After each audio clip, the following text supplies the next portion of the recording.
Bem, então a definição de números amigos é dada dessa forma. Você pega os divisores de um deles e soma, excluindo o próprio número. Então, se você somar aqui 1 mais 2, 3, 3 mais 4, 7, 7 com 71 dá 78, e 78 somado com 142, 142 você soma o 78, você tem 10, aqui dá 11, mais um 2, vai 1, né?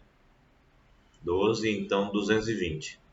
Pronto, então quando você soma todos os divisores do 284 menos o próprio 284, dá 220. Aí quando você soma os divisores de 220 menos o 220, você somar daqui até aqui, vai dar 284.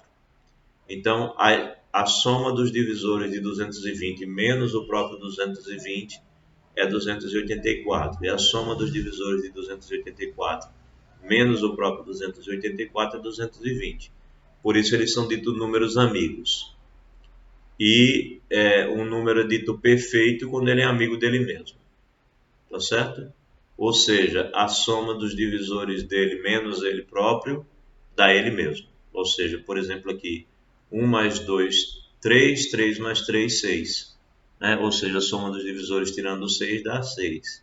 E se você somar 1 mais 2, 3 mais 4, 7, mais 7, 14, 14 com 14, 28. Esses números são chamados números perfeitos e esses números aparecem em certas circunstâncias, 6, 28, etc., quando você fica subdividindo figuras geométricas, em alguns padrões da natureza, esses números que são chamados perfeitos, eles aparecem. E aí surge todo um misticismo, são considerados números meio que santos, né? Meio que sacros para algumas circunstâncias, considerados como estrutura de alguma coisa no mundo, etc. Números divinos, números de Deus. Bem, vale uma leitura em livros de história sobre esses assuntos. Mas como já disse antes, a ideia vai ser pensar na soma desses divisores e pensar na quantidade de divisores. Então, essas ideias elas servem de motivação para pensarmos nisso. Então, essa primeira proposição é a primeira motivação apresentada pelo Porcino e pela Sônia. Então, sejam A igual a um número inteiro com essa permutação, a decomposição de um número A maior do que 1, nas condições do teorema fundamental da aritmética. Então, o número de divisores positivos de A e a soma de todos os seus divisores estão dados respectivamente por, bem, o número de divisores é dado por isso e a soma dos divisores é dada por isso aqui. Bem, eu não peguei antecipadamente nenhum número, mas vamos pegar um número, sei lá, vamos pegar como é a fatoração do 28. Vou pegar a fatoração aqui do 28. 28 dividido por 2, 14. Dividido por 2, 7. Dividido por 7, 1. Ou seja, o 28 ele é igual a 2 elevado ao quadrado vezes 7. Né? Então, pelo que está dito aqui, o número de divisores ele vai ser o N1, o nosso N1 aqui vai ser o 2, né? Mais 1 vezes o outro expoente mais 1.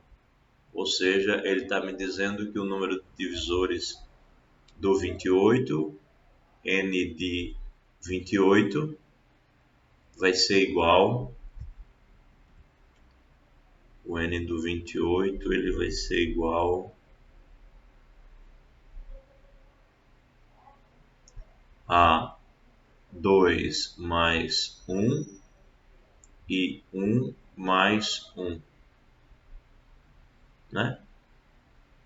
pelo que a gente entende aqui do que está nesse resultado. Então, você tem 2 mais 1, 3. 3 vezes 2, 6. Ele diz que vão ser 6 divisores. 1, 2, 3, 4, 5, 6. Bem, tudo bem. 6 divisores. E aqui ele está te dizendo da soma. Deixa eu ver se está claro aqui. P1 elevado a... Vamos ver se a gente consegue repetir isso, né? O nosso S28 vai ser igual... Bem, aqui são os primos que decompõem, né?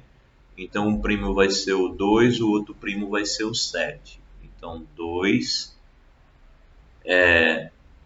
e embaixo vai ser 7. Ou melhor, embaixo vai ser 2 menos 1. E isso vai multiplicar. Aqui vai aparecer o 7. Vai ser uma potência do 7 menos 1. Aqui vai ser uma potência do 2 menos 1. Embaixo vai ficar 7 menos 1. Agora, que expoente é esse? Aqui, se eu não me engano, é N1 mais 1, né? Ou seja, esse número aqui. Ou seja, 2 mais 1, 3. E N2 mais 1, 2. Vamos ver quanto deu isso. Vai dar 2 a terceira, 8. 8 menos 1, 7. E aqui vai dar 2 menos 1, 3. Aqui vai dar 49 menos 1, dá 48. E 7 menos 1, 6. Bem, Professor, ali não seria 1. 2 onde? menos 1. 2 menos 1, o senhor colocou 3. Aqui? O senhor colocou 7 terços. 2 menos 1. Eu ao invés de subtrair, somei, né? Obrigado. 1. Ia ser complicado porque nem sequer um inteiro ia dar. Então, o erro ia ficar evidenciado, né? Bem, 6 vezes 8, 48. Então, isso aqui dá 8, né?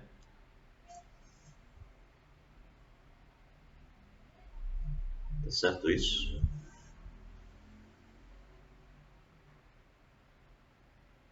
Sete vezes 8, que dá 56.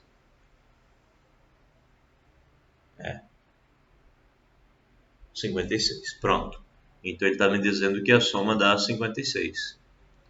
Bem, até aqui dá 28. Então, 28 mais 28, 56. Certo? Então, de fato, é isso que está dizendo esse resultado. E é ele que nós vamos ver a demonstração. Ficou claro? Professor, esses 56 representam o quê? A Pode repetir? soma A soma. a soma dos divisores. Uma, Contando com 28. 1 mais 2 mais 4 Ah, mais tá. 7 mais 14 mais 28. Certo? Entendi. Entendi. Tá certinho Certo. agora a conta, tá, né? 7 sobre 1, 7 e 48 sobre 6. 6 vezes 8, 40. Tá certo. 7 vezes 8, 56. Beleza. Então, vamos à demonstração. Aí ele diz aqui, do lema 2, 6, 10, que é aquele que eu comentei anteriormente, esse lema aqui, né? Então, desse lema que ele nos garante que se eu tiver um divisor, então os expoentes da decomposição aqui do divisor são menores do que os expoentes da decomposição do dividendo, né? Então, do lema tal, vem que existem tantos divisores positivos de A quanto números dessa forma, né? Então, se eu tenho um divisor de A, ele vai ter, eu posso escrevê-lo como potências dos primos que aparecem na decomposição do A, sendo que os expoentes desses primos eles são menores do que os expoentes que aparecem na decomposição do A para todos os primos que eu colocar aqui na decomposição. Inclusive, quando os primos não forem os mesmos, eu posso colocar expoente zero, ok? Isso é muito importante, tá? Você entender logo o que diz lá o lema 2610 e aceitar isso, para poder continuar a demonstração. Se não entendeu, a gente revê. Bem, note que, conforme esse critério, os divisores positivos de A são todos os termos do desenvolvimento do produto. Que acontece, ó, se eu posso variar todos os divisores aqui nos expoentes para todo mundo que estiver menos do que os respectivos, os MIs menos que os respectivos NI, então, por exemplo, para esse P1, eu posso colocar aqui expoentes. Eu posso colocar o expoente 0, o expoente 1, o expoente 2, etc, etc. No máximo até o expoente N1, né, que é o mesmo expoente que eu tenho na fatoração do A. Então, os meus MIs podem variar até chegar nos NIs. Então, para as possibilidades de escrever potências de P aqui, de P1, eu posso ir com o expoente do 0 até o N1. Aí, para as possibilidades das potências do P2, eu posso colocar desde o 0 até o N2. Para as possibilidades das potências dos PMs, né, os últimos, dos PTs, né, dos PTs, eu posso pegar os expoentes do 0 até o NT, ok? Então, conforme esse critério, como diz ele, os divisores positivos de A são todos os termos do desenvolvimento deste produto. Porque quando você for fazer esse produto, o que vai acontecer? Você vai estar multiplicando, por exemplo, P0 vezes o P0, P10 vezes P20, P10 vezes P21, P10 vezes... Bem, são todos os possíveis produtos que você possa fazer aqui. Todos eles, esses produtos, correspondem às possíveis decomposições de todos os divisores Ds de um inteiro A qualquer, onde o A tenha como decomposição esses mesmos primos e expoentes maiores ou iguais que os expoentes que aparecem aqui. Esses S's que aqui nós vamos obter, eles serão justamente, todos eles, né, serão justamente os possíveis divisores D's que nós podemos conseguir, né? Bem, tudo bem quanto a isso. Notaram que quando você sair distribuindo ali os P10, P1 elevado ao quadrado, P1 elevado, aí vezes os P20, P2 elevado a qualquer expoente, desde que esteja abaixo do N2, aí depois o P3, depois o P5, todas aquelas potências possíveis. Quando você fizer os possíveis produtos entre eles, todo mundo que aparecer nesses produtos são divisores, são do tipo D, né? Ou seja, são divisores de A. Os Ds são todos dessa forma, produtos que você obtém daquela forma ali, desde a soma do P10 até o P1 elevado ao N1, depois multiplica pelas somas do P20 até o P2 elevado ao N2, e assim por diante, até a soma do PT elevado a 0 até o PT elevado ao NT. Então, você fazendo o produto de todos eles, esses produtos serão justamente os divisores possíveis do A, né? Serão as formas que você tem do D. Na verdade, repito, é cada fator daqueles produtos ali, tá bom? Todos eles aqui, todos esses produtos, eles serão Ds, possíveis Ds, né? Então, como cada parêntese contém NI mais 1, né? Você está começando no expoente 0, né? Então, aqui você tem N1 mais 1, porque tem o expoente 0. Aqui você tem N2 parcelas mais o do expoente 0. E aqui você tem NT parcelas mais uma por causa do expoente 0. Então, como cada parêntese contém NI mais uma parcelas, com o I variando do 1 até o T, temos que o número total de termos no desenvolvimento,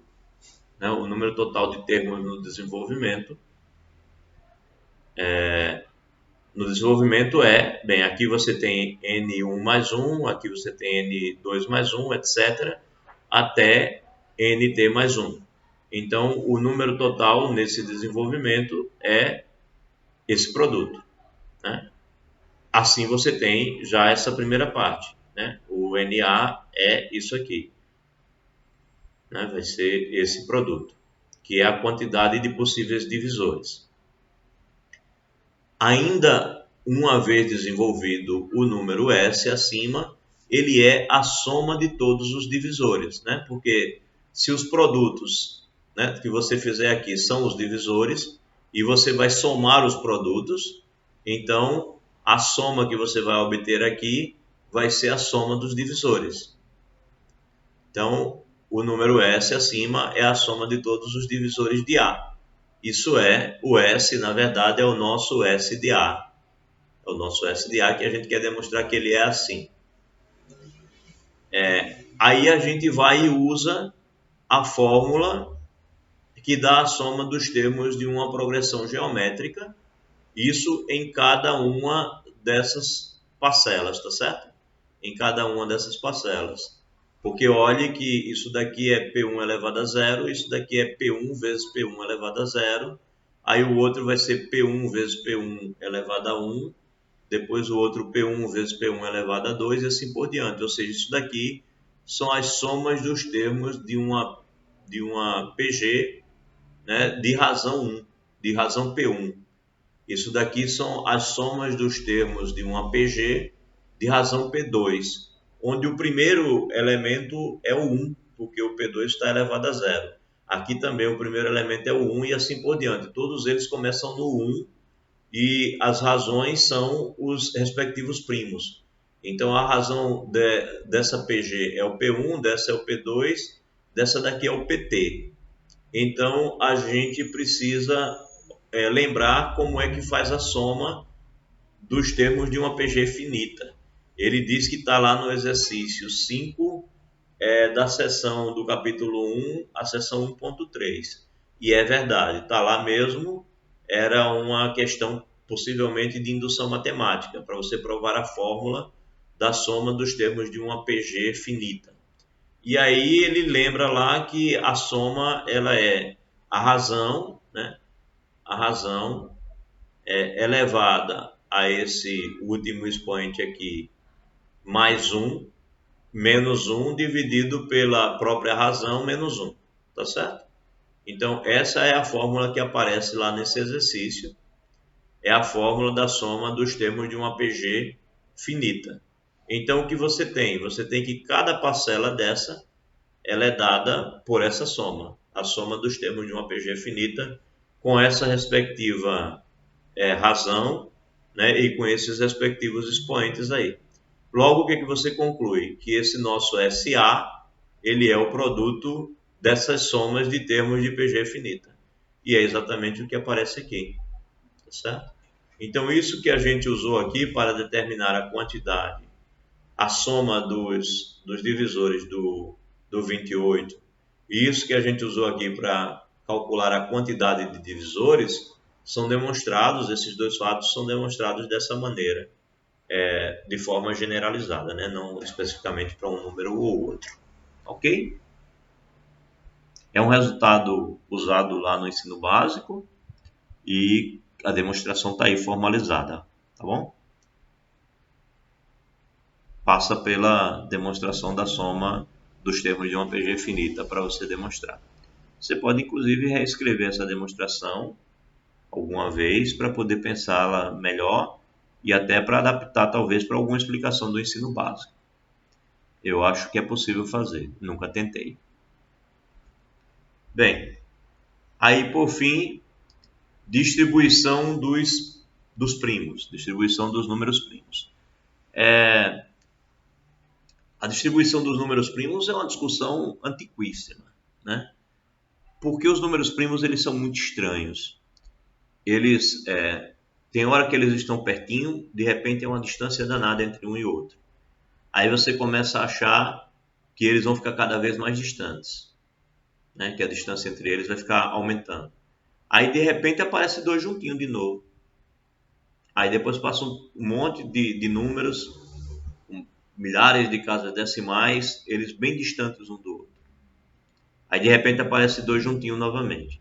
Ou seja, a distribuição dos números primos entre os números inteiros é uma coisa meio sem controle. E olhe que os números primos, eles são fundamentais para a numeração em geral, porque todo número que for composto, ele é um produto de números primos. Portanto, os números primos é como se fossem os tijolinhos da construção da numeração que a gente tem, né? Então, enquanto tijolinhos da numeração, eles são importantes, é como se eles fossem as células, né, do nosso tecido aí matemático. Então, é complicado você não estudar números primos, você tem que estudá-los. E eles têm essa característica estranha de que eles não se distribuem de uma maneira muito controlável. A gente não consegue colocar arreios em cima dos números primos. Eles são distribuídos de uma maneira muito louca. Então, falar de distribuição de números primos é super interessante. Então, as questões tratadas na sessão anterior destacam o papel que os números primos desempenham na teoria dos números. Mas, dado um inteiro positivo em particular, como decidir se ele é um número primo? Então, começa-se por essa discussão mais elementar. Utilizando ingenuamente a definição, um método possível seria testar se ele é ou não divisível por algum dos inteiros positivos menores que ele próprio, excetuando-se, é claro, o número 1. Então, a minha primeira pergunta assim a vocês é: se eu te dou um número e eu pergunto a você se ele é um número primo, o que você faria hoje? Hoje, pela matemática que você domina, o que você faria?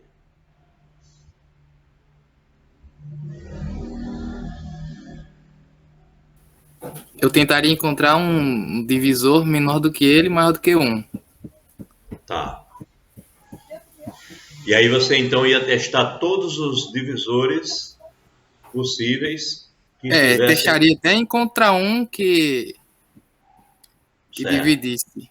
Você teria alguma limitação assim no seu conhecimento que diga, eu não vou testar a partir de um certo número? Uma limitação.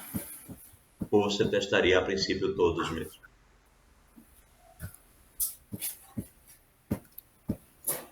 Por dois, se eu tentaria dividi-lo por 2. Se ele fosse dividido por 2, já era. Consequentemente já era, né? Ele não seria primo. Ou seja, a primeira coisa que você olha é se ele é par, né? Isso. Se for par, já era. For par... Tem que ser ímpar.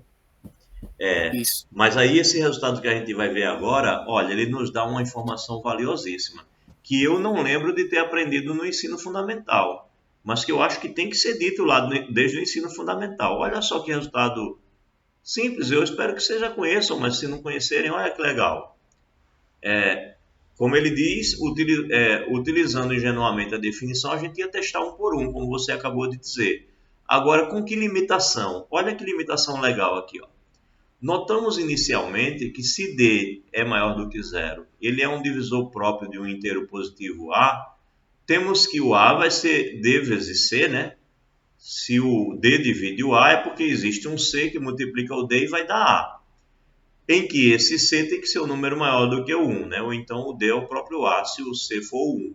E como eu quero divisores positivos, então tem que ser um número maior do que o 1. Aí o que acontece? Se acontecesse que esse divisor D fosse maior do que a raiz quadrada do A e o divisor C, porque C também divide A, né? Já que existe o D que multiplica C e dá A.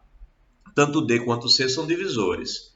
Então, se nós tivéssemos que D fosse maior do que a raiz do A, e o C também fosse maior do que a raiz do A, ou seja, se nós tivéssemos divisores maiores do que a raiz do A, a gente poderia ver o A como sendo D vezes C, né? Maior do que a raiz de A vezes a raiz de A, porque eu estou considerando que o D é maior do que a raiz de A, e eu estou considerando que o C também é maior do que a raiz de A. E aí a gente chegaria à conclusão que A é maior do que A, o que é uma contradição, né? O A não pode ser maior do que ele mesmo. Então, o que foi que a gente acabou de demonstrar? Demonstramos assim que todo número composto A tem um divisor primo menor ou igual à raiz de A. Então, a pergunta que eu fiz agora há pouco para vocês A princípio, me parece que vocês não conheciam nenhuma limitação. Mas uma limitação acabou de ser dada. Você só precisa testar os divisores, primeiro só precisa testar os primos. Porque se você pegar um número composto para testar se um outro número é composto ou não, e você for dividir, se esse número composto divide o outro, os divisores desse número composto também dividem. Então basta você pensar nos divisores primos, porque todo número composto é divisível por números primos, né? Ele tem uma decomposição em números primos. Então eu não preciso ficar testando os números compostos. Começa por aí. Se eu quero saber se um número é primo ou não, eu só preciso testar as divisões de números primos. Eu só preciso olhar os números primos que o dividem. E agora a gente acabou de argumentar que eu só preciso olhar para os primos menores do que a raiz do número que eu estou testando. Isso é muito legal, porque, por exemplo, se eu tiver um número menor do que 100, a raiz desse número é menor do que 10. E aí eu quero saber se o número é primo ou não, eu só preciso testar os primos até 10. E quais são os primos até 10? 2, 3, 5 e 7. Com 4 números primos, eu consigo verificar desde o 2 até o 100 quem é primo ou não, com apenas 4 números primos, graças a essa afirmação que ele acabou de demonstrar aqui, né?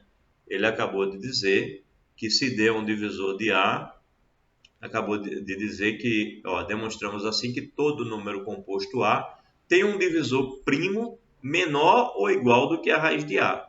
Então, se você testar até a raiz de A e não encontrar nenhum divisor primo, então ele não é composto, ele é primo. Ainda, se D é divisor de A e P é um divisor primo de D, então nós temos, né, que o P também divide o A. Era o que eu estava dizendo agora há pouco. Se você tem um divisor D qualquer, composto ou não, e ele divide um certo A, um outro número P primo que o divida também vai dividir o número A. Logo, todo número composto A tem um divisor menor ou igual à raiz de A, porque ele vai ter um divisor primo, e esse divisor primo não passa da raiz dele. Bem, o critério acima simplifica muito a tarefa de determinar se um número é primo ou não, né? O número inteiro é primo. Consideremos, por exemplo, o número inteiro A igual a 223. Então você quer saber se o 223 é primo. Então a primeira coisa que você faz é pensar na raiz. Então 223, quando você vai pensar na raiz dele, bem, você tem que 10 ao quadrado é 100, você tem que 11 ao quadrado é 121, você tem que 12 ao quadrado é 144, dá para lembrar dessas potências. Você tem que 13 ao quadrado é 169, aí você tem que 14 ao quadrado vai dar 16, vai 1, 56, 14, 196, 196, 16, né? 196. Aí quando você pega o 15 ao quadrado, dá 225, né? 5 vezes 5, 25, vão 2, 75 e 15. 225. Aí passou dos 223. Então você sabe que a raiz de 223 é maior que 14 e é menor que 15.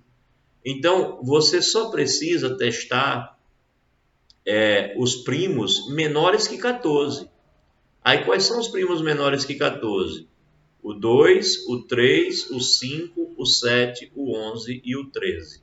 Então, para testar se o 223 é primo, bem, ele não é par. Então, o 2 já era. 2 mais 2, 4, mais 3, 7. Ele não é divisível por 3. Ele não termina em 0. Então, ele não é divisível por 5. E nem termina em 5 também. 7 eu não lembro de nenhum critério. Aí eu teria que dividir. 223 dividido por 7 vai dar 3, né? Porque é 21. Deu 13 e 13 não é divisível por 7. Vai sobrar 6 aqui, né? então não é divisível por 7. 11 tem aquele critério, né? Soma o primeiro e o último, 5 e tira o do meio. 5 menos 2 dá 3, e 3 não é divisível por 11. Então, esse número também não é divisível por 11. 13 também não lembro de nenhum critério, aí eu teria que dividir 223 por 13, que não vai ser difícil de verificar que não dá exato, né? Bem, 22 por 13 só vai dar 1, porque 2 vezes já daria 26. Bem, para 13 eu tenho 7 mais 2, 9, né? 9. Aí baixo aqui o 3, agora vai dar quanto? 5 vezes 3 dá 15, 65. 7 vezes 3 dá 21, dá 7, né? 7 vezes 3, 21, vão 2, 91. E aí, 91 subtraído daqui vai dar 2 de resto. Deixa eu colocar só o 2 aqui. 2, pronto. Deu resto diferente do zero, então 223 não é divisível por nenhum desses. Eu não preciso testar mais nenhum outro, tá? Porque esse cara, se eu testar o próximo primo, vai ser o primo 17, né? E aí 17 já passa da raiz aqui, já passou da raiz de 223, não preciso testar isso. Ok. Então continuemos pensando na distribuição.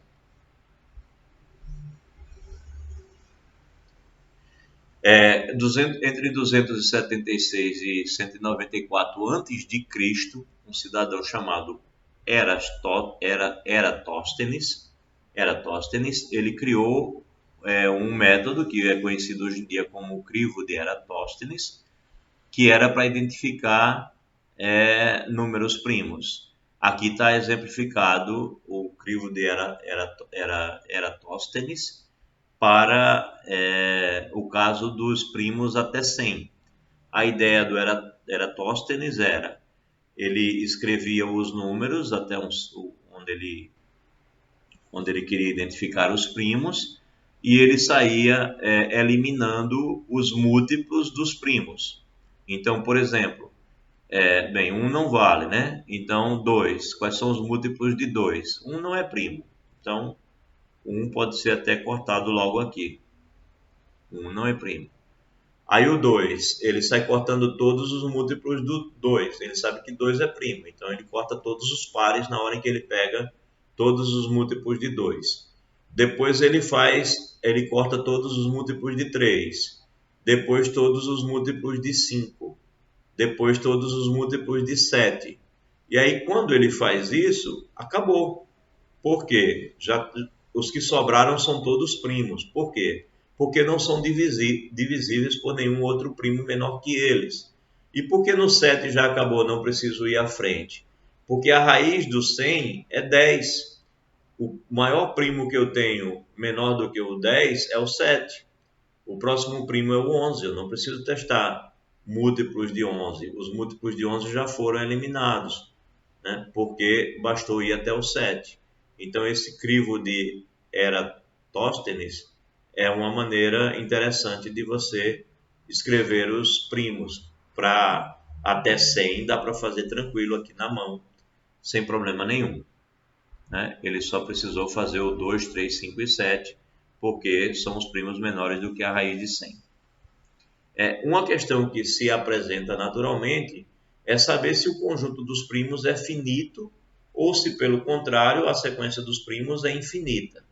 A resposta também aparece na obra de Euclides, num teorema cuja demonstração é considerada, até hoje, um modelo de raciocínio matemático.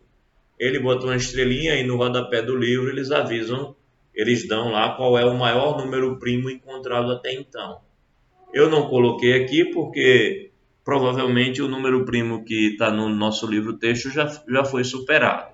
E hoje em dia a gente entra no Google e faz a pergunta e ele vai te dizer qual é o maior número primo encontrado até hoje.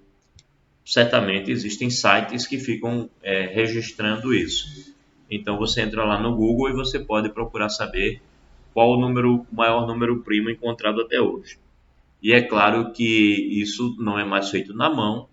É claro que existem pessoas criando algoritmos complicadíssimos para tentar encontrar o maior número primo possível. E cada vez que um encontra um número primo, o outro já fica desafiado a encontrar um maior, ou a encontrar um algoritmo maravilhoso que dê os números primos que ele quiser. Isso ainda não foi encontrado, este algoritmo maravilhoso, tá? Então, o que está aqui é justamente lembrando a vocês que tem lá no rodapé. Mas o resultado clássico de Euclides está registrado aqui, tá? Teorema: o conjunto dos números primos é infinito. Bem, a demonstração de Euclides é a seguinte: suponhamos, né, que o conjunto dos números primos seja finito. Então ele vai ter n números primos. Logo eu posso fazer o produto deles todos, né? Então sejam P1, P2, Pn esses primos. Consideremos então o número obtido pelo produto deles todos mais 1, né? Porque os números primos podem até acabar, mas os inteiros não. Então, supondo que haja uma quantidade finita de números primos, Euclides pensou assim: então eu faço o produto deles todos. Isso vai dar um número inteiro, composto, né? Que é o produto de vários primos. Aí eu vou e pego esse número composto e acrescento mais 1. Vai continuar sendo um número inteiro. Beleza. Conforme o lema 265, P admite um divisor positivo primo PI qualquer, né? O lema 265, ele vai simplesmente dizer exatamente isso que está dito aí, que todo número inteiro admite uma decomposição em primos, tá certo? Então, o que acontece é que se todo número inteiro admite uma decomposição em primos, então esse número P aqui obtido, ele é um número inteiro, então ele vai admitir um número primo que o divide. A questão é que você está considerando que o conjunto dos números primos é finito. Então, se você vai considerar que existe um número primo que o divide, que divide o P, ele vai ter que dividir aquele produto dos primos, porque ele é um deles, então ele divide, e ele divide o número P, né? Porque todo número P ele é divisível por um primo, só que todos os primos estão ali. Então, se ele divide, ele vai ter que dividir lá o número P. Mas aí ele vai ser obrigado a dividir o número 1 também, né? É o que vai acontecer aqui, ó. Então, P admite um divisor positivo primo PJ, ou PI. Bem, como PI é um dos elementos do conjunto acima, ou seja, é um desses daqui, ele vai dividir o produto, né? Ele vai dividir isso daqui. Então, PI divide também o número 1, porque ele também divide o P e divide o produto. Ele isolou o 1 aqui, passou o produto para o outro lado, você vai ficar com P menos o produto, ele vai dividir o P e ele divide também o produto. Se ele divide as duas parcelas aqui, ele divide o número 1 obrigatoriamente. O que é uma contradição, né? Porque nenhum número maior do que 1 vai dividi-lo. Claro, e eu estou falando aqui em números primos positivos a princípio, mas isso se generaliza para qualquer número primo se você quiser pensar como negativo também. Esse resultado clássico, Euclides resolveu logo, há muitos séculos, né? Há muito tempo atrás, mas existem muitos resultados em aberto, muitos resultados. E aí o Polcino e a Sônia registram alguns, né? Tem alguns resultados registrados no livro. Eu acho que o mais conhecido é o resultado aberto mais conhecido desses todos relacionados a números primos é o dos primos gêmeos, que me parece ser o problema que as pessoas costumam chamar de problema selvagem, um problema extremamente difícil de resolver. Um exemplo nesse sentido é o seguinte: dois números primos dizem-se primos gêmeos, se a diferença entre ambos é 2. Então, alguns exemplos de primos gêmeos. O 3 e o 5. Né? 5 menos 3 dá 2, ou seja, Entre o 3 e o 5 só existe um número, que é o número 4, que é composto.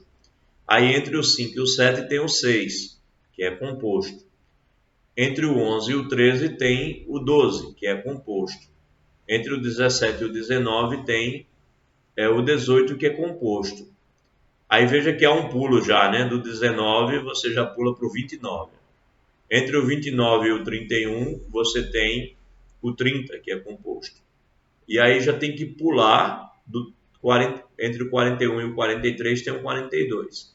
Então, notou-se o seguinte, que aqui estava pertinho, ó, 3, 5, depois já é 5, 7, aí tem um pulinho pequeno, 11, 13, aí um outro pulinho, 17, 19, aí já tem um pulo de 10 números, 29 e 31, depois de novo 10, etc. Então, a conjectura é a seguinte, conjecturou-se que o número de pares de primos gêmeos é infinito. É simplesmente essa conjectura. Ou seja, afirmou-se que a quantidade de primos gêmeos é infinita, que não existe o último par de primos gêmeos. Ele é infinito. Bem, mas até hoje não foi possível decidir se essa afirmação é verdadeira ou falsa. Isso não foi provado. Por outro lado, bem, entendido o problema, é um problema que dá para você ensinar, para você explicar a crianças do ensino fundamental. Dá para você dizer a eles qual é o problema do primo gêmeos, né? Porque dá para eles entenderem o que são os primos gêmeos. E aí dá para dizer a eles, ó, ninguém sabe se um dia isso acaba. Se existe um número que dali em diante não há mais primos gêmeos. Sabe? O último par de primos gêmeos, ninguém até hoje conseguiu provar que ele exista. E a conjectura é de que ele não existe, de que a quantidade de primos gêmeos é infinita. E é claro que isso já causa toda uma provocação, né? Então existem pessoas aí que ficam trabalhando, criando algoritmos computacionais para encontrar mais um primo gêmeo. Então, naturalmente, existe o recorde dos primos gêmeos. Se você colocar no Google, você vai encontrar qual o maior par de primos gêmeos que existe. Naturalmente, está lá no Google, em algum lugar você vai encontrar. Não procurei, faz muito tempo que eu não olhei isso. Mas, com certeza, o Google mostra todos esses recordes. Né? O maior primo encontrado, o maior primo gêmeo encontrado, maior área de não sei o que lá. Tem um monte de coisas que são recordes em matemática que estão aí na internet. Se a gente procurar, a gente encontra. Bem, então é um problema em aberto. Vocês podem tentar resolver um dia, quem sabe. Por outro lado, é possível demonstrar que existem primos consecutivos tão afastados quanto se desejar. A expressão primos consecutivos é usada no sentido de consecutivos na sequência dos primos, isto é, todo número compreendido entre ambos é composto. Para isso, precisamos do seguinte lema. Então, olha essa afirmação. A gente não sabe se o conjunto dos primos gêmeos é finito ou não, mas a gente sabe que eu sempre posso afirmar, dado um número natural qualquer, se você chegar para mim e disser 1 bilhão, eu posso afirmar para você que existe pares de primos gêmeos que estão distantes um do outro 1 bilhão de números compostos. Certo? Se você me der um número maior que 1 bilhão, eu posso afirmar a você. Existem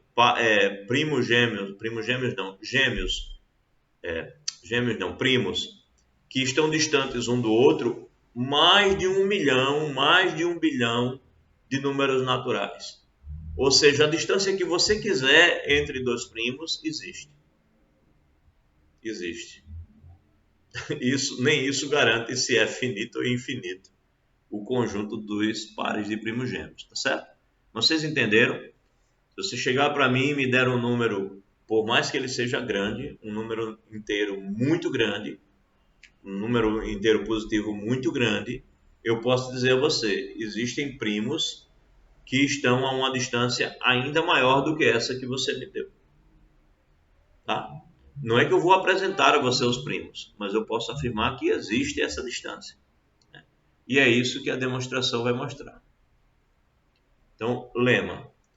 Dado um inteiro positivo n, é possível determinar n inteiros consecutivos, tais que nenhum deles seja primo. Certo? Então, foi isso que eu acabei de afirmar, né? Você me dá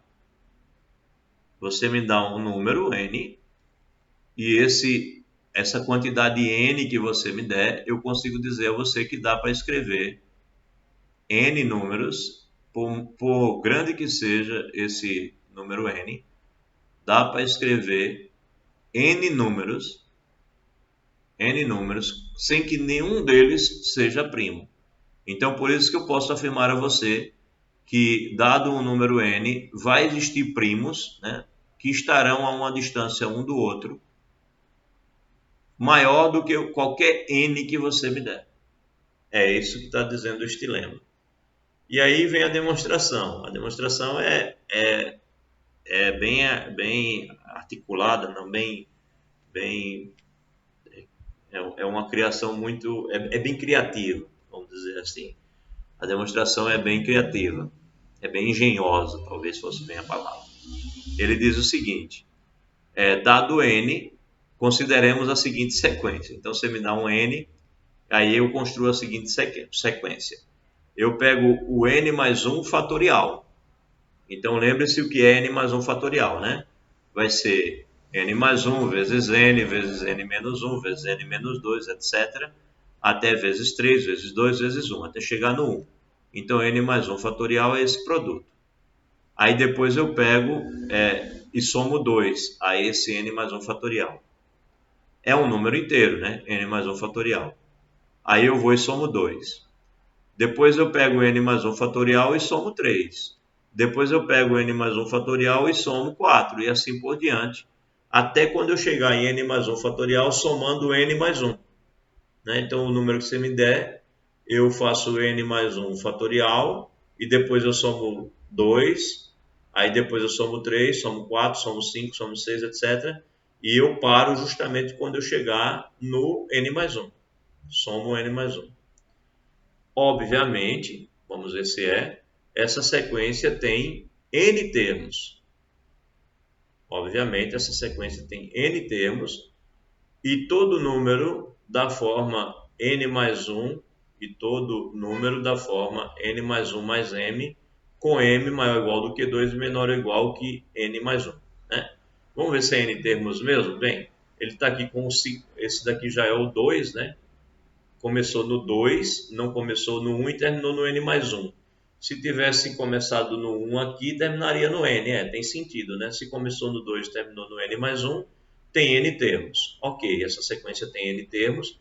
Eu estou querendo provar que existem n números um atrás do outro aí que não são primos. Então, eu estou de fato com a sequência com n termos. Perfeito. E a forma desses termos são assim: n mais 1 fatorial mais um m, onde o m começa no 2 e termina no n mais 1. E por que ele é composto? Ele é composto porque o m divide todo mundo, né? O m divide todo mundo. Por que o m divide todo mundo? Porque o n mais 1 fatorial, esse m ele é menor do que o n mais 1 e maior do que o 2. Então, em todas essas parcelas, parcelas não, que eu não estou somando, né? Em todos esses números, eu vou ter o n mais 1 fatorial, que vai ter como um dos fatores esse m, né? Porque o n mais 1 fatorial, ele é n mais 1 vezes n, né? Depois vezes n menos 1, vezes n menos 2, vezes n menos 3, etc., até passar pelo 2 e pelo 1. Então, ele vai ter que passar pelo m. Então, cada um deles vai ter que passar pelo m, né? E, no caso, o m é exatamente esse número que você acrescenta. Então, esse n mais 1 aqui, ele vai ter que passar pelo 2. Então, o 2 tanto vai dividir esse como vai dividir esse. Esse n mais 1 fatorial vai ter que passar pelo 3. Então, o 3 vai dividir esse e vai dividir esse. Esse n mais 1 fatorial mais n mais 1 vai ter que passar pelo n mais 1, né, que é o último. Então, o n mais 1 vai dividir esse e vai dividir esse. Portanto, todo mundo aqui é divisível. por alguém, né? Então, se todo mundo é divisível por alguém menor do que ele, nenhum desses números aqui é um número primo. Todos eles são números compostos. E aí está provado que é possível construir uma sequência de n inteiros, onde esses n inteiros não são nenhum primo. E seja lá qual for o n, do tamanho que você quiser. Bem, corolário, dado um inteiro positivo n, existem dois primos consecutivos, ou seja, dois primos que não tem nenhum outro primo no meio, né, entre os dois. Todos os números entre os dois são compostos, né? Então existem dois primos consecutivos, pH e pH mais 1, tais que a distância entre os dois, né, o pH mais 1 menos o pH, seja maior do que esse n. Né? Ou seja, é sempre possível colocar sempre existem dois primos que estão distantes um do outro a uma distância maior do que um n, seja ele qual for o n natural que você me disser. Né? Bem, aí demonstração. Seja pH o maior dos primos que são menores que o n mais 1, o n mais 1 fatorial mais 2. Então ele pegou um primo que está antes dessa sequência. Tá? Então, seja pH o maior dos primos, ele é o maior deles, ou seja, o pH é um primo que está aqui, ele surge antes de você começar essa sequência, e entre o pH e o n mais 1 fatorial mais 2, não existe nenhum outro primo. Ou seja, o pH é o maior primo que está antes do começo dessa sequência. Tá? É isso que ele está dizendo aqui, seja pH o maior dos primos que são menores que n mais 1 fatorial mais 2. Então, pH ele é menor ou igual que n mais 1 fatorial mais 1. Né? Se ele é menor do que esse, então ele é menor ou igual que o que fica antes desse, que seria mais 1 ao invés de mais 2. Então, do lema anterior, temos que pH mais 1, ou seja, o próximo, né? O próximo, já que esse é um primo. Essa sequência inteira aqui não tem primos, então o pH mais 1 vai ter que vir depois da sequência. Então, do lema anterior, o nosso pH mais 1 vai ter que ser maior do que o n mais 1 fatorial mais o n mais 1. Ou seja, vai ter que estar depois da sequência. Fazendo a diferença entre ambos, né? Se ele vai ter que ser maior do que isso, então fazendo a diferença pH mais 1 menos pH, você vai estar fazendo essa diferença aqui, né? Diferença aqui, vai cancelar esse com esse. Na verdade é esse menos esse, né? Esse menos esse. Então é assim. Cancela esse com esse. E cancela esse 1 com esse 1. Então você tem que a diferença pH mais 1 menos pH. pH mais 1 menos pH é maior do que N. Certo? Fazendo essa diferença aqui. Ok, então é verdade, você sempre, dado N, você sempre consegue mostrar que existem primos consecutivos que estão numa distância maior do que o N que você estabelecer, por maior que ele seja. Tranquilo? Bonito, né? Para a prova que existem, para qualquer N existem uma sequência de N inteiros compostos, e aí, consequentemente, para qualquer N, sempre existem primos que estão mais distantes do que o N que for dado. Sempre é possível encontrar. Isso, para quem mexe com computação, é uma coisa louca, né? Porque por mais que você encontre um par que está a uma distância n de distância, sempre você sabe que vai existir um outro par que vai estar numa distância ainda maior do que aquilo. Ou seja, os primos eles podem se separar assim um do outro loucamente. E aí como é que dá para controlar isso, né? Como é que dá para controlar essa sequência de números?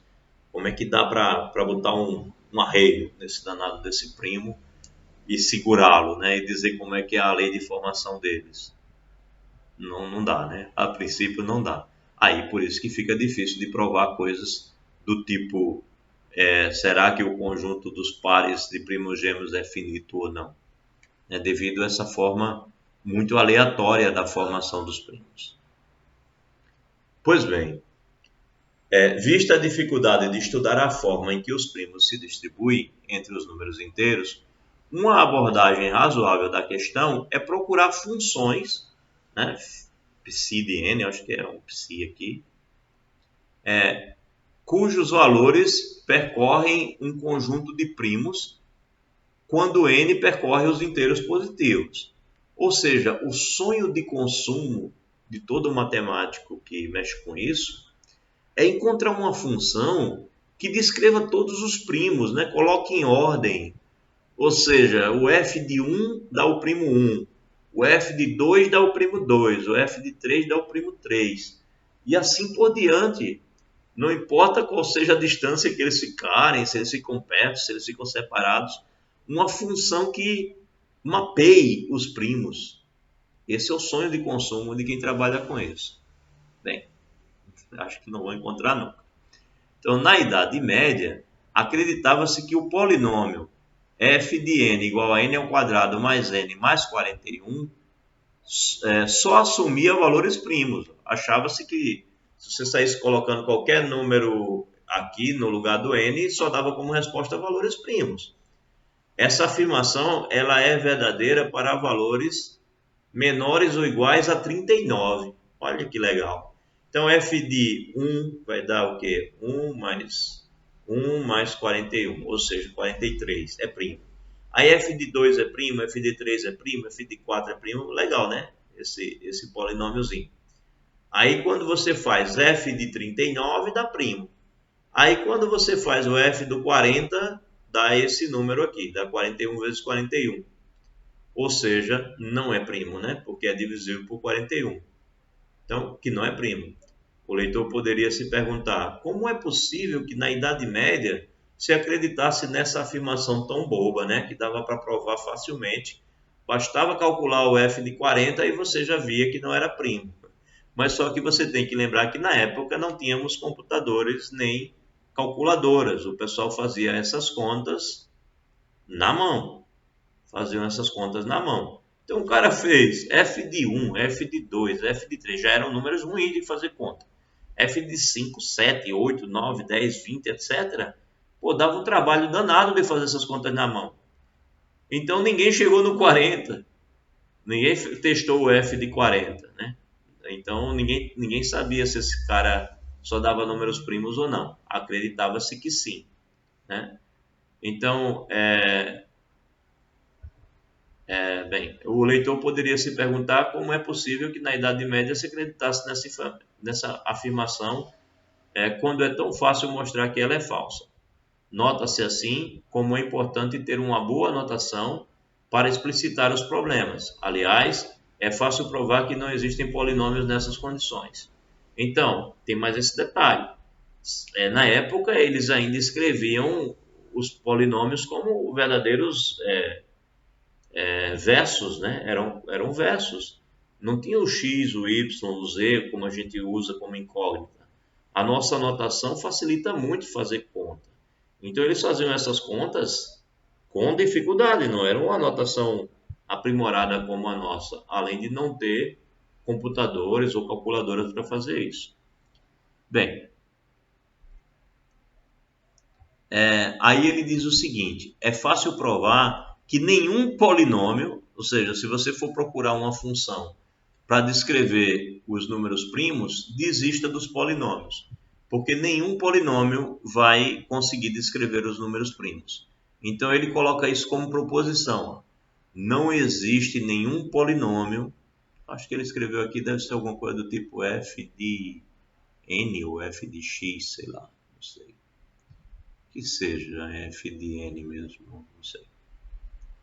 F de n não constante com coeficientes inteiros, tal que f de n seja primo. Não. Então aqui ele deve ter escrito talvez f de x, né?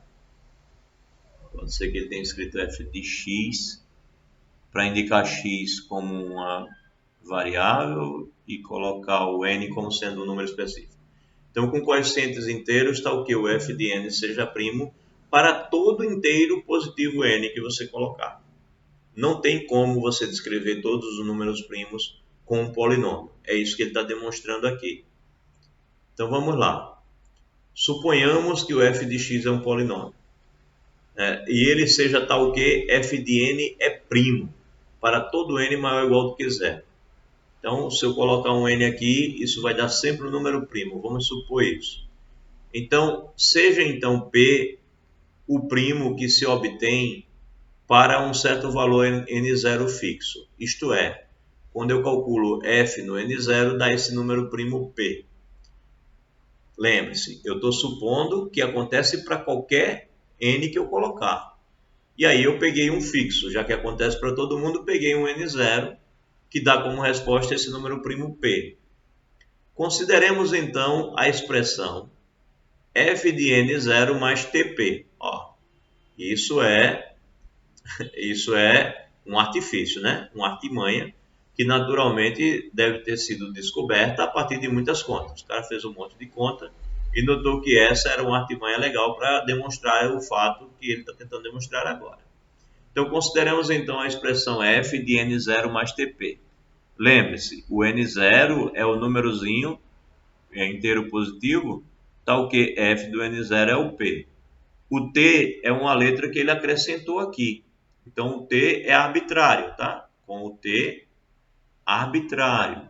O t é arbitrário. Tá certo? E o p é o número primo que foi obtido quando você calculou o f do n0. Então, ele vai calcular o f agora nisso aqui. Então, quando ele calcular o f nisso, o que é que acontece? Ora, você vai ter AM, está aqui. Aí no lugar do x vai ficar n0 mais tp elevado a m. Depois mais AM menos 1, que é esse número, vezes, no lugar do x, n0 mais tp elevado a m menos 1, mais, etc. Até chegar a 1 vezes n0 mais tp mais 1 a 0. Bem, desenvolvendo cada uma dessas potências, pela fórmula do binômio de Newton, né, do binômio, e agrupando os primeiros termos de cada desenvolvimento, temos o seguinte, olha só. Você vai sair elevando as potências, né? Então, lembre-se lá como é o desenvolvimento do binômio.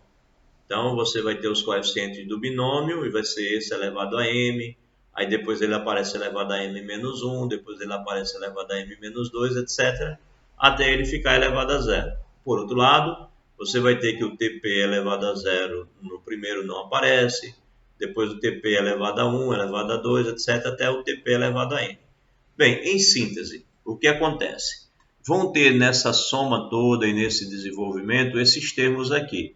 Você vai ter um momento em que o n0 vai estar elevado a m, vai acontecer inclusive aqui nesse primeiro passo, sendo multiplicado pelo am.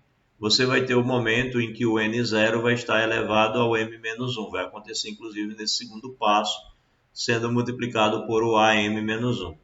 E você vai ter assim por diante sempre potências do n0 multiplicado por esses respectivos coeficientes, que são os coeficientes do polinômio. Tá. O resto não interessa muito. O resto todo vai estar envolvendo o t e o p, né? Vai estar envolvendo o tp. Porque o resto todo é a parte do meio, que envolve o produto de potências do n0 com o tp diferentes de zero. Então, vai estar presente tanto o n0 quanto vai estar presente o tp e as suas respectivas potências. Então, o que fica depois que você pega só os primeiros termos que tem o n0 presente, é um outro polinômio, que ele chamou dessa forma. Vai sobrar alguma coisa que envolve t como incógnita. Lembrando que o P é um número conhecido, não é um número fixado, é um número P, é um número primo. Então, vão aparecer coeficientes aqui e a incógnita que vai ficar aqui vai ser o T, né, que ele tomou como arbitrário. Então, é uma incógnita aí arbitrária qualquer que vai formar aqui um polinômio a mais, o restante do polinômio do desenvolvimento desse negócio. Bem, em que esse cara daqui indica um certo polinômio em T, como eu estava comentando agora, de grau m, sim, o grau é m, porque você vai ter aqui o t, p elevado a m, vai ser o maior expoente, né? E depois daqui para frente todos os expoentes só diminuem. Então o maior expoente que aparece é o m, então de fato é um polinômio em t e de grau m. Além disso, todos os termos que não foram destacados, ou seja, todos os termos que estão aqui dentro, contém P, né, porque são potências de P ou produtos do N0 vezes de potências do N0 vezes potências de P. Então, todos eles contêm P como um dos fatores, né? Todos envolverão o P, né? O único que não tem o P é a primeira parcela do desenvolvimento do binômio, que é uma potência do N0. O P vai estar visto como uma potência elevada a zero. Então, todo mundo que tiver aqui contém P. Todas as parcelas contêm P, né? Contém P como fator. Logo, se todo mundo das parcelas aqui contém P, eu posso colocar o P em evidência. Então, podemos pôr P em evidência na expressão de psi de t e escrevê-lo na forma, bem, se eu vou colocar o P em evidência, então o psi de t vai ser P vezes alguma coisa. Como é um polinômio em t, quando você tirar o número que fica multiplicando todo mundo, o que vai sobrar continua sendo um polinômio em t. Então você tem que o psi de t ele vai se escrever como o número p vezes um outro polinômio, o g de t. Dá para decompor esse psi de t dessa maneira, em que g de t indica um outro polinômio em t. Também de grau m, sim, porque quando você tira um número, né, você está com um número lá, você tem um polinômio x a terceira, e suponha que ele tem um 6 aqui, um 3 aqui, e, bem, teria que ser sempre com 3 ou 6, pronto. Se você colocar o 3 em evidência aqui, você não altera esse expoente. O expoente não se altera quando você coloca um número em evidência. Então, o grau do g de t continua sendo m. O grau continua sendo m, porque você só colocou um número em evidência. Tá certo? Tá, e daí, né? E daí é o seguinte, é que agora a gente volta para olhar essa expressão. O que você tem aqui é exatamente este polinômio. O que você tem aqui é exatamente este polinômio aplicado no n0. E você tem aqui exatamente esse polinômio aplicado no n0. Só que este polinômio aplicado no n0 é p. Então essa primeira parte aqui todinha é p. Essa primeira parte aqui todinha é p. Então é p mais isso. Só que isso a gente acabou de ver que se escreve como esse produto. Então, como essa expressão toda é p, né? Isso tudo aqui é p, o que que nós temos no f do n0 mais tp? O f do n0 mais tp é p, isso aqui tudo é p, né? Isso aqui tudo é p, e aqui p, e isso daqui é p vezes g de t. Bem, então o f do n0 mais tp é p mais p vezes g de t. Olha, note que você tem p nas duas parcelas. Então você coloca o p em evidência e aí você tem que o f do n0 mais tp ele vai ser um p vezes alguma coisa. Então você conclui que o p divide o f do n0 mais tp. Né? E isso de fato já demonstra o que a gente queria. Porque o que a gente quer provar?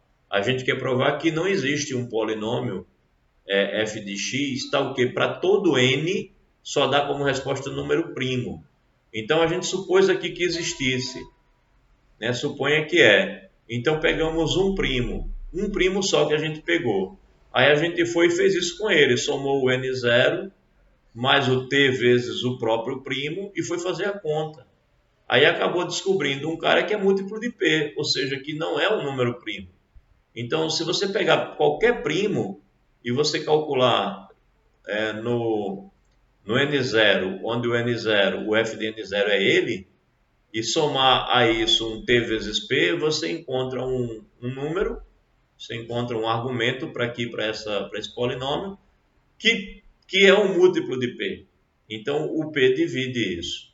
Portanto, isso daqui não é primo. Ora, Mas aí alguém poderia argumentar, e se isso fosse um primo?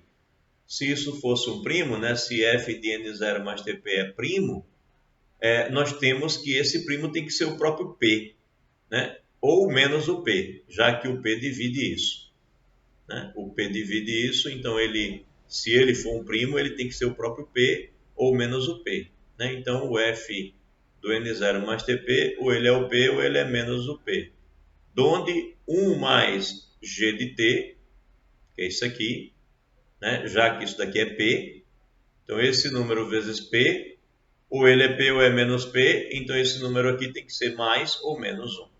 Ora, mas aí já viu, né? Se você se for considerar 1, tira 1 daqui, tira 1 daqui, você tem g de t igual a 0. E se você considerar menos 1 aqui, você tem g de t igual a menos 2. E isso para todo t, né? Seria uma constante. Você teria um polinômio constante, o que não é o caso. Nós não construímos aqui com a possibilidade dele ser constante. Temos assim uma contradição, pois g de t não é constante. E isso termina a demonstração de que nenhum polinômio ele é de tal forma que todas as suas entradas, que todos os seus resultados, não dependendo do que você colocar no argumento, dê como resposta o número primo. Ou seja, não dá para construir uma máquina de fazer primos, de fazer números primos, né? Ficou estranho uma máquina de fazer primos. Então, não dá para construir uma máquina de fazer números primos com polinômios. Se quiser inventar uma função que só dê como resposta números primos, não importa o número inteiro que se colocar nela, não procure num polinômio que não vai encontrar. Já está demonstrado aí neste resultado. Certo? Bem, acho que isso termina mais uma importante seção do livro. Não termina plenamente pelo seguinte, porque o Poulsino e a Sônia, ainda dá tempo de comentar, eles escrevem um texto, né? Um texto aqui longo, falando a respeito de diversas coisas. Eu coloquei aqui, mas é mais uma leitura. Vocês podem fazer a leitura sozinhos, mas vamos ler juntos. Note que o teorema anterior refere-se a polinômios numa variável. Em 1970, esse cara aqui, com esse nome estranho, construiu um polinômio em várias variáveis com coeficientes inteiros, cujos valores percorrem todos os primos positivos e inteiros negativos. Quer dizer, o cara construiu uma máquina de fazer primos com polinômios de duas variáveis. Com uma variável não se consegue. Foi provado agora há pouco. Já sabemos que o conjunto dos números primos é infinito. Muitas tentativas têm sido feitas para avaliar a velocidade de crescimento dos primos, ou seja, controlar a questão da distância entre um e outro, né? Saber assim se existe um padrão de distância. Indicando por π de x o número de primos positivos menores que um dado número real x, então π de x vai te dar quantos primos tem que são menores do que x, onde x é um número real. Pode-se demonstrar que essa função cresce com a mesma velocidade que a função x sobre o log de x. Ou seja, a quantidade de primos menores do que x, ela te dá uma ideia, essa função ela te dá uma ideia do como é o crescimento dessa quantidade. E isso é como se você estivesse controlando a velocidade da aparição dos números, né? Então, pode-se demonstrar que essa função cresce com a mesma velocidade que essa função aqui. Mais precisamente, o teorema, que é chamado teorema dos números primos, afirma que se a gente calcular o limite de π de x, que é o número de primos menores do que x, né, dividido por isso daqui, por x sobre log de x, é 1. Ou seja, o limite desse cara, quando o x vai para infinito, e o limite do π de x, quando x vai para infinito, é mais ou menos o mesmo. É isso que ele chama de mesma velocidade, né? Porque o limite desse quociente seria o quociente dos limites, e os limites estão sendo iguais, por isso que está dando 1. Legendre foi o primeiro a avaliar π de x para valores grandes de x em seu ensaio em francês, publicado em 1798. Mas o teorema dos números primos só foi demonstrado independentemente em 1896 por esse cidadão, por esses dois cidadãos, né?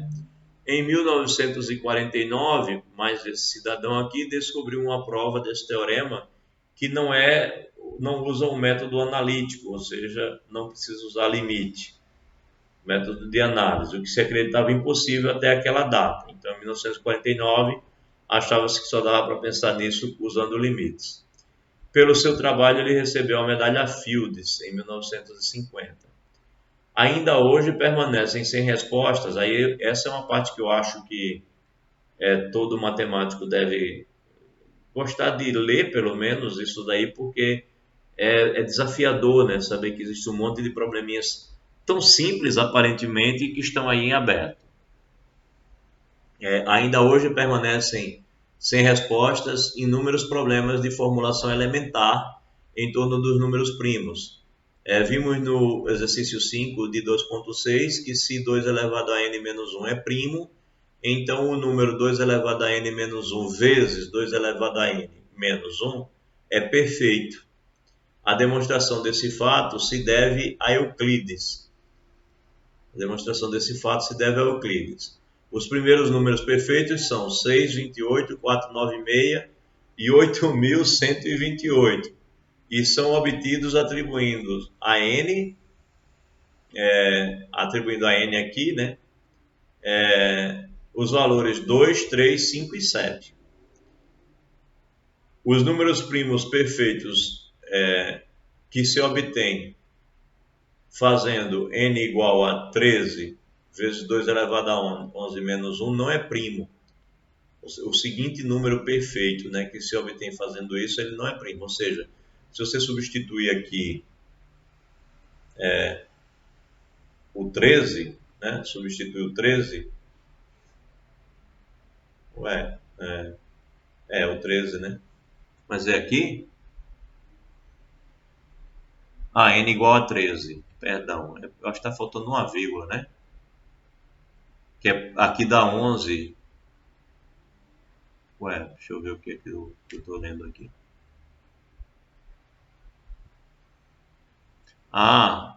Fazendo n igual a 13 vezes 2 elevado a 11 menos 1. Fazendo esse número grande mesmo aqui, horrível, colocando no lugar desse n para encontrar um número perfeito.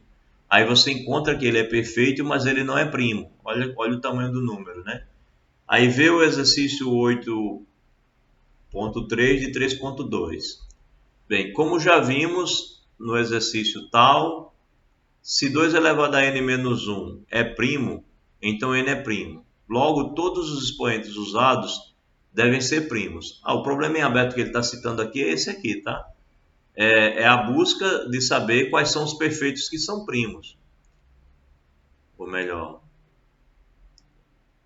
número perfeito que se obtém fazendo isso não é primo, tá? Quais são os perfeitos que são primos, mas os perfeitos... A questão da divisibilidade aí é imediata, né? Aí fala que, bem, logo todos os expoentes usados devem ser primos. O sexto e o sétimo números perfeitos são esses aqui, quando você coloca o 16 e o 18. E foram determinados por esse cara em 1548. Note que a fórmula para obter números perfeitos só permite encontrar números pares. Euler demonstrou que todo perfeito par é dessa forma. Vê o exercício 11. Outro problema não solucionado é decidir se existem ou não números perfeitos ímpares. Ainda não se sabe se existem números perfeitos ímpares. Só se encontrou pares até hoje, mas ninguém conseguiu provar que não exista números perfeitos ímpares. Assim, parece natural tentar determinar para que primos P o número 2 elevado a P menos 1 é primo, né? Porque nem sempre está dando primo. Tal problema foi considerado por Martin Mersenne 1588 e 1648, e até hoje esses números, dessa forma, 2 elevado a p menos 1, onde p é primo, são chamados números de Mersenne. Então, quer fazer uma busca na internet, você vai encontrar também sites falando qual o maior número de Mersenne encontrado até agora. Existe gente buscando isso e fazendo programa de computador para tentar encontrar números de Mersenne. Decidir quais números de Mersenne são primos é um problema ainda não totalmente resolvido.